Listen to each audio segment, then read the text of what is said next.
विश्व के सभी मेरे साथियों को राजरत्न बेकर की ओर से जय भीम, नमो बुद्धाय।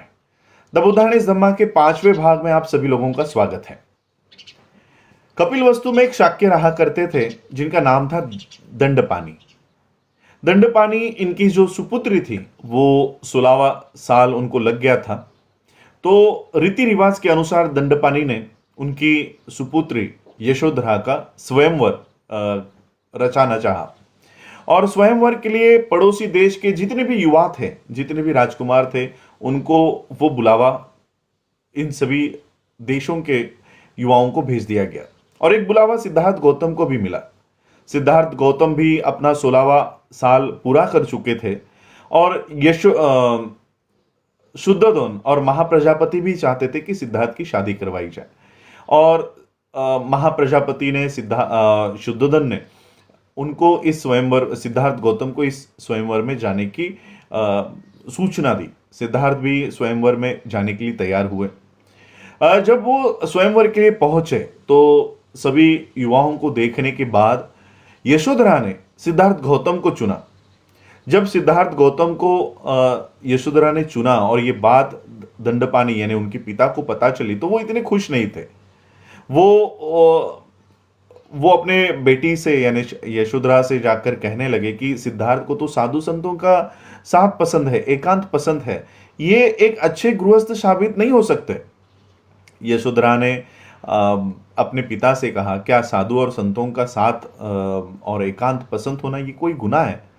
तो यशोधरा के माता ने देखा कि यशोधरा कितना निश्चित है और फिर उन्होंने दंडपानी से कहा कि नहीं, अभी अगर हमारी बेटी इतनी निश्चित है तो हमें उनको अनुमति देनी चाहिए।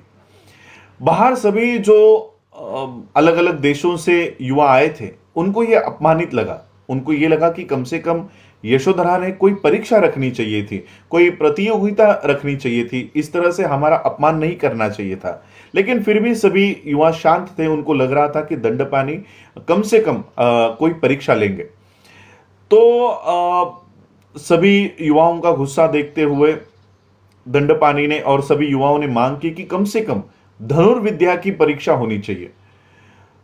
सिद्धार्थ पहले इस परीक्षा के लिए तैयार नहीं थे, लेकिन चन्न जो उनके सारथी थे, सिद्धार्थ के सारथी थे, उन्होंने बताया कि अगर सिद्धार्थ इस परीक्षा को पार नहीं करते हैं, इस प्रतियोगिता में भाग नहीं लेंगे, तो उनके पिता के लिए यानी शुद्धोधन के लिए कितना शर्मनाक होगा, उनके माता के लिए कितना, पूरे परिवार के लिए कितना शर्मनाक होगा, और केवल उनके लिए नहीं, ये यशोधरा के लिए भी कितना शर्मनाक होगा।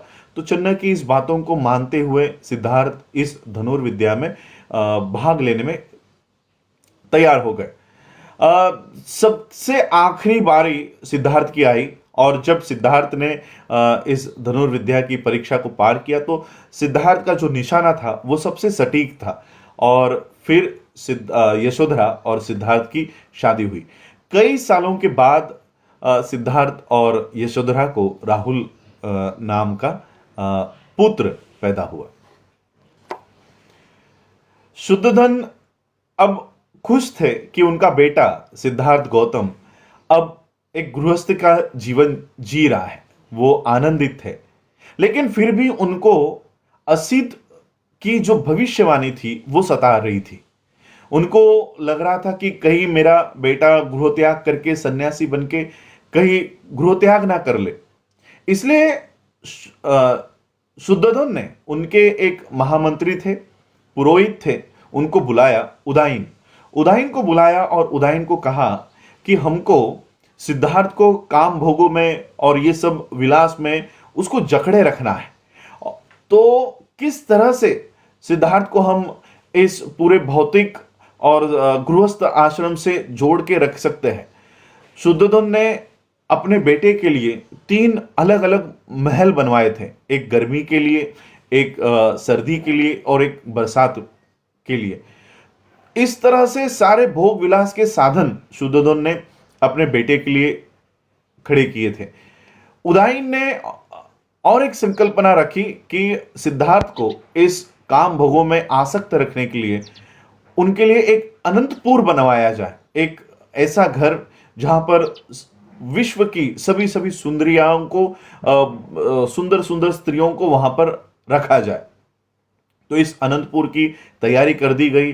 उदाइन ने सबसे अच्छी अच्छी सुंदर सुंदर अप्सराओं जैसी लड़कियों को उस अनंतपुर में लाया और उस अनंतपुर की उन लड़कियों को उदाइन ने समझाकर बताया कि किस तरह से उनको सिद्धार्थ को इन सारी बातों में, काम भोगों में अटकाए रखना है, उसमें आसक्त करवाना है।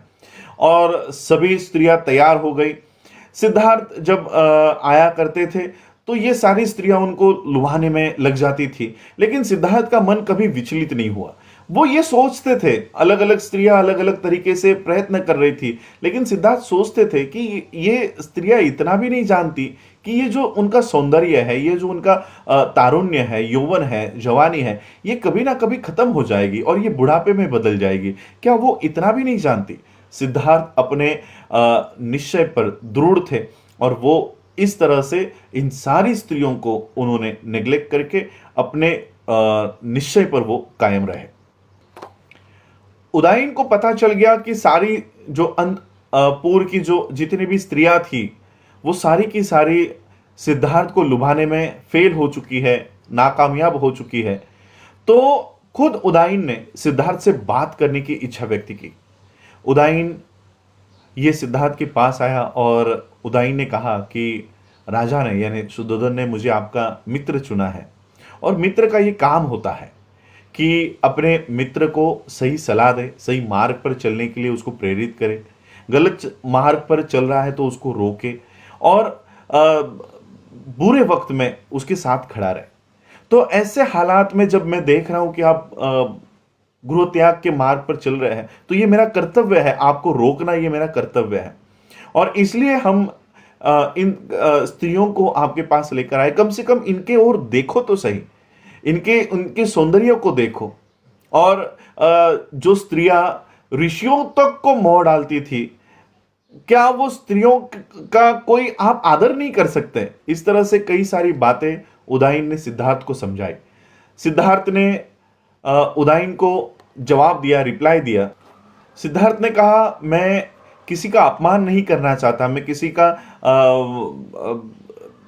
का इंसल्ट नहीं करना चाहता था, लेकिन मैं किसी काम विलास के और भोगों में आसक्त नहीं रहना चाहता। मुझे पता है ये जो जग है ये पूरा अनित्य है, ये रोज बदलने वाला है, हमारी जवानी जाकर बुढ़ापा आने वाला है और ऐसे हालात में मैं इन चीज़ों से बंधना नहीं चाहता और यही वो वजह है। इसलिए मैंने इन स्त्रियों के अपमान करने के लिए नहीं, मैं अपने आप के निश्चय पर दृढ़ रहने के लिए मैं इस तरह का मैंने बर्ताव किया। तो सारी बातें उदाइन को ये पता चल गई। उदाइन भी निशब्द हो गए, सिद्धार्थ को क्या जवाब दे और सिद्धार्थ की बताई हुई बातों को किस तरह से उनका खंडन करे ये उदाइन को पता नहीं चल रहा था। उदाइन ने ये सारी बातें राजा को, शुद्धोधन को बताई।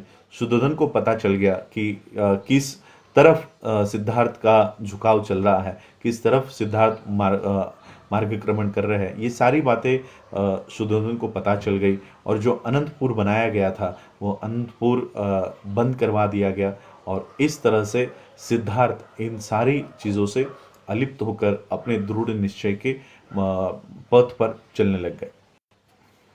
शाक्यों का एक संघ हुआ करता था। हर शाक्य जो 20 साल की आयु पार कर लेता था उसको उस शाक्य संघ में प्रवेश करना ये कंपलसरी हुआ करता था। और जब शुद्धोधन ने देखा कि सिद्धार्थ अब 20 साल की उम्र का हो गए हैं, तब शुद्धोधन ने शाक्यों के जो पुरोहित हुआ करते थे उनको संदेशा भिजवाया कि सिद्धार्थ अब इस शाक्य संघ के सदस्य बनने वाले हैं। शाक्य संघ के पुरोहित ने ये एक सभा बुलवाई। शाक्यों का एक सभा घर हुआ करता था जिनको संस्थाघर कहा करते थे। तो इस संस्थाघर में सारी मीटिंग्स हुआ करती थी, सभा हुआ करती थी।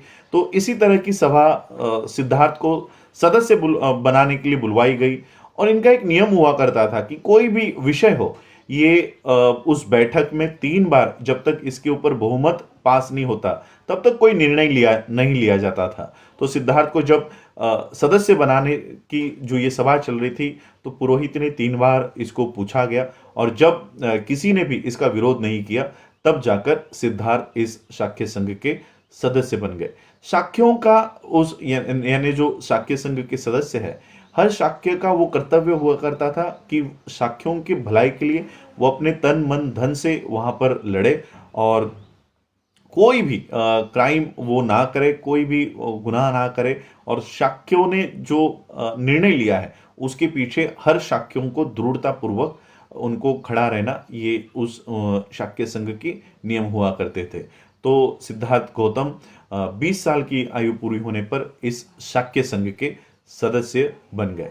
आगे चलकर हम दूसरे एपिसोड में देखेंगे कि शाक्य संघ से सिद्धार्थ की जो बहस हुई और फिर उनको जो गृह त्याग करने की बारी आई, वो अगले एपिसोड में देखेंगे।